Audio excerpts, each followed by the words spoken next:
Assalamualaikum warahmatullahi wabarakatuh. Selamat datang kembali di Rio Hotspot Channel. PSSI merilis nama-nama untuk menghadapi Arab Saudi 5 September mendatang. Ya ini sih hampir nggak ada perubahan ya. Mungkin cuma ketambahan Martin Paes aja ya. Itu pun belum tentu dia main juga sih sebenarnya. Selebihnya sih pemain-pemain yang hampir sama. Minusnya nggak ada Jordi Amat aja lantaran cedera. Adapun Wahyu Prasetyo, dia kan memang udah pernah dipanggil dan kali ini dipanggil lagi karena menggantikan posisinya Elkan Bagot. Cuma yang jadi pro dan kontra adalah dicoretnya Mark Klok dan Stefano Lillipali yang sebelumnya justru kabarnya sih udah terdaftar ya, tapi akhirnya dicoret juga oleh Sintayong. Posisi Mark Klok itu ditempati oleh Egy Maulana Fikri, sementara posisi Lillipali ditempati oleh Hoki Caraka. Nah, para pendukungnya Mark Klok ini kecewa karena Mark Klok ini nggak dipanggil ke timnas. Apalagi Mark Klok ini pernah bilang kan, kenapa dirinya nggak dipanggil ke timnas, padahal dirinya bisa membawa Persib juara. Intinya kalau menurut Mark Klok dia ini sangat kecewa banget karena dirinya nggak dipanggil ke timnas. Jadi wajar kalau mungkin pendukung Mark Klok ini akan sangat kecewa karena Mark Klok nggak dipanggil ke timnas ya. Ini tentunya berbanding terbalik dengan Stefano Lillipali. Lillipali selalu mengatakan dirinya selalu siap ketika dipanggil ke timnas dan nggak masalah kalau nggak dipanggil ke timnas. Buat dia, kalau memang dia dibutuhkan oleh timnas, dia berangkat. Tapi kalau nggak dibutuhkan, dia cuma akan fokus di klub. Ini kan dua perbedaan yang sangat mencolok nih antara dua pemain naturalisasi, tapi memiliki satu kesamaan, yakni sama-sama kapten di klubnya masing-masing. Tapi kalau kami teliti ya, dengan apa yang dirilis oleh Sintayong untuk melawan Arab Saudi, ada beberapa hal yang bisa kita amati ya. Yang pertama, Sintayong tetap pada pendiriannya, tetap teguh pada prinsipnya, nggak akan pakai satupun pemain naturalisasi kecuali keturunan. Ya meskipun ya kalau dibilang secara keturunan, Lillipali pun masih berhak masuk timnas sebab Lillipali memiliki darah Indonesia dari sang ayah. Kalau Mark Klok sih masih tanda tanya sih emang. Yang kedua, Sintayong ini ternyata hanya mau pakai pemain yang harus fokus di timnas dan nggak banyak alasan. Sebab baru-baru ini Sintayong ini mengungkapkan dirinya ini sudah mencoret sekitar 10 pemainan lantaran nggak disiplin dan sering berbohong. Sintayong pernah bilang nih, katanya ada pemain nih yang minta izin gak latihan dengan alasan kakeknya meninggal, tapi ternyata kakeknya malah datang ke tempat latihan dan pemain itu pun langsung dicoret. Ada pula pemain yang beralasan istrinya atau keluarganya sakit, tapi ternyata malah syuting iklan, itu pun dicoret. Nah ini ya pernyataan dari Sintayong. 합숙하고 있는데 아침에 밥 먹으러 간다. 선수가 뭐야? 어디 갔어? 할아버지가 돌아가셨다고 해서 새벽 갔대. 감독한테 얘기도 없이 대표팀 훈련하다가 갑자기 할아버지도 죽었다고 돌아가셨다고 갔대. 에? 야 근데 감독한테 얘기가 안 해. 어떤 친구는 할아버지 돌아가셨는데? 그런데 할아버지 엉덩이 나타났어. 내가 딱 가서 거짓말하면 바로 대표팀에서 아웃. 가장 수준이 거짓말하면 무조건 아웃. Jadi intinya Sintayong ini paling gak suka dengan pemain yang suka berbohong dengan tujuan-tujuan tertentu, apalagi menghindari yang namanya latihan. Tapi emang wajar sih kalau Sintayong mencoret pemain yang berbohong, sebab itu artinya si pemain ini tuh nggak menghargai rekan satu timnya, nggak menghargai pelatihnya, nggak menghargai federasinya, nggak menghargai supporternya, dan nggak menghargai tanah airnya, dan cuma mementingkan kepentingan pribadi. Dan kami setuju sih dengan cara Sintayong ini. Karena kan memang pada dasarnya di timnas itu udah ada aturannya masing-masing, ada waktunya masing-masing, ada waktu luang juga. Ketika ada waktu luang silakan saja mau ngapain aja juga bebas. Tapi ketika waktu latihan ya jangan banyak alasan. Kalaupun ada keperluan, paling tidak menurut Sintayong ya minta izin dulu lah sama pelatih.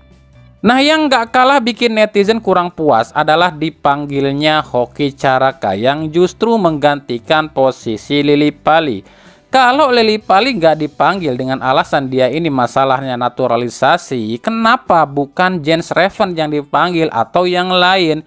Karena anggapan netizen itu kalau Hoki Caraka ini kurang bagus, kurang hoki kayaknya. Ya kalau soal itu sih ya cuma Sintayong yang tahu. Tapi mungkin loh ya.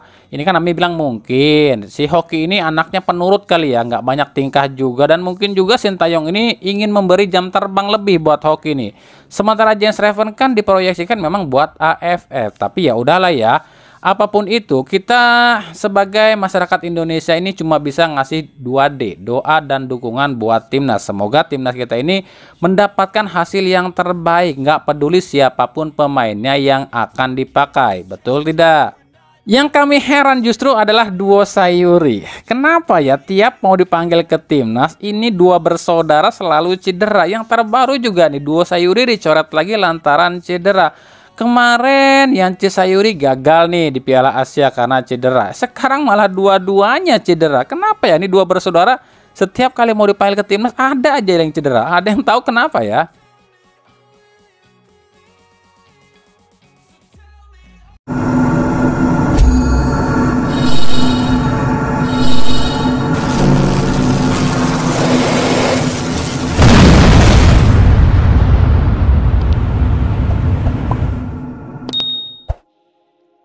Kita lanjut ke berita klub ya. Kita mulai dari Persib Bandung nih. Oke, ini kemarin ada yang nanya nih, Bang emang bener nih Ahmad Maulana Syarif itu orang Bandung dan katanya dia pengen ke Persib.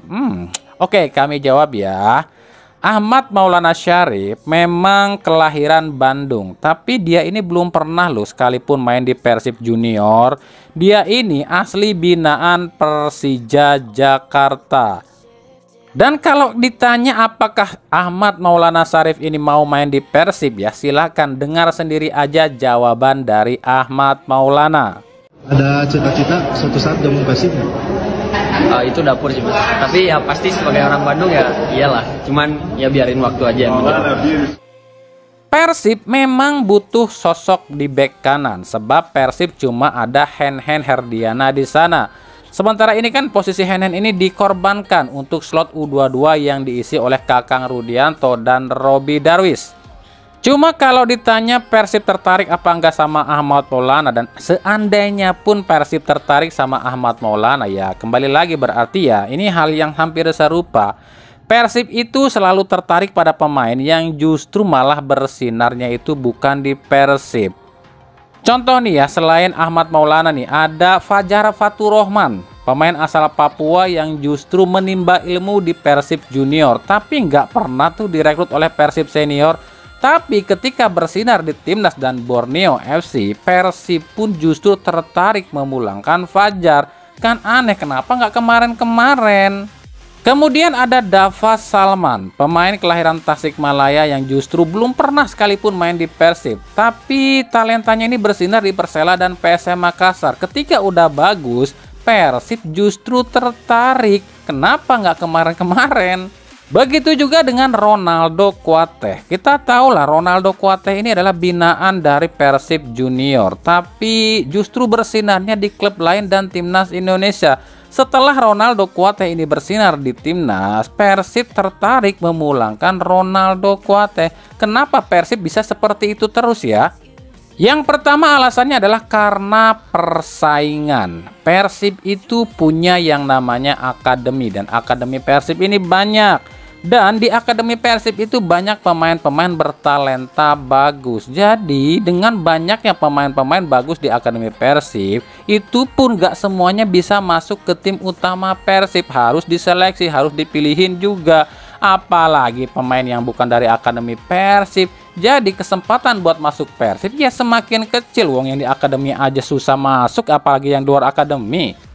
Yang kedua, faktor mental. Kita tahu lah Persib pernah beberapa kali orbitkan atau ambil pemain-pemain dari akademi. Tapi kan nggak semuanya bertahan di Persib senior lu ya. Udah banyak pemain-pemain yang masuk ke tim senior Persib dari akademi. Tapi banyak yang mental juga seperti Saiful dan kawan-kawan. Itu kan yang bertahan cuma Kakang Rudianto. Sebab yang dibutuhkan di Persib itu pemain-pemain yang kuat mental. Kalau pemain nggak kuat mental, meskipun talentanya bagus, meskipun skillnya bagus, ya Persib nggak bakal pakai dulu. maka Persib akan nyuruh pemain ini ya udah main di luar aja dulu, asah mental dulu. Kalau dirasa udah mumpuni, baru Persib menariknya atau merayunya lagi. Nah, alasan yang kedua inilah yang membuat Persib ini seolah sulit mendapatkan pemain, apalagi pemain yang pernah dibuang sama Persib. Jadi pemain ini tuh sakit hati, dulu aja gua dibuang sama lu, sekarang gua udah bagus, lu minta gua balik, kan gitu alasan kasarnya lah. Yang ketiga faktornya adalah talent scouting. Persib ini punya akademi ya, itu pemainnya bagus-bagus akademi gitu kan. Tapi untuk urusan talent scouting, Persib ini kami bilang lemah. Buktinya Persib ini selalu kalah dalam urusan ngedapatin pemain-pemain incarannya yang bagus. Sebab talent scouting Persib ini kurang jeli dalam melihat talenta-talenta yang bagus. Dan juga talent scoutnya Persib ini kurang ahli dalam negosiasi. Jadi untuk Ahmad Maulana Syarif itu tergantung kepada si pemainnya sendiri mau apa enggak ke Persib. Sebab saat ini tuh hampir 18 klub Liga 1 ini berebut buat mendapatkan tanda tangan pemain muda yang satu ini. Kalau mengandalkan talent scoutnya Persib ya mustahil mendapatkan Ahmad Maulana Syarif.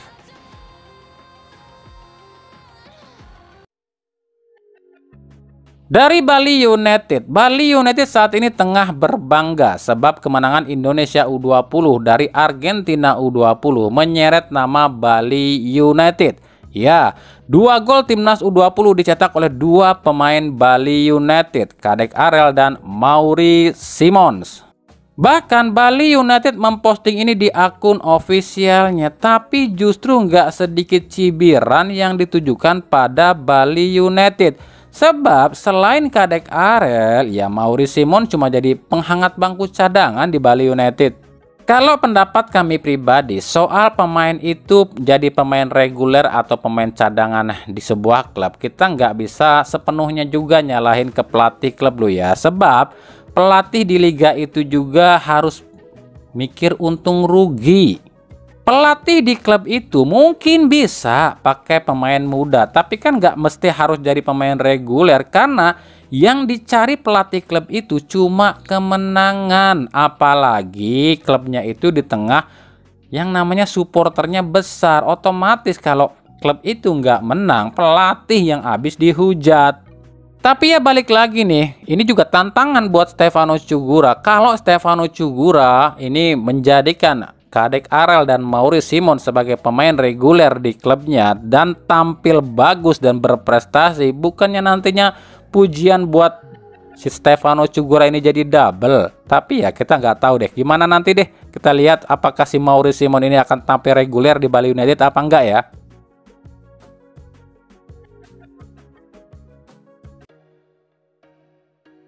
Dari Persis Solo, nah ini agak unik nih dari Milomir Cecilia nih. Mengetahui posisinya lagi nggak aman nih dan di ujung tanduk, Milomir ini mulai ngerayu supporter nih agar ngedukung dia nih. Salah satunya dengan memuji atau mengatakan dirinya ini seneng banget nih Ramadan Sananta dipanggil ke timnas. Bahkan menurut Milo, Sananta adalah salah satu striker terbaik Indonesia. Padahal kita semua tahu lah, sebelumnya ini Milo ini ngamuk-ngamuk, ogah banget ngelepas Sananta ke timnas dengan alasan Persis Solo nggak ada striker lagi katanya. Jadi kalau orang itu udah kepepet ya, apapun bisa berubah 180 derajat loh ya. Hadeh.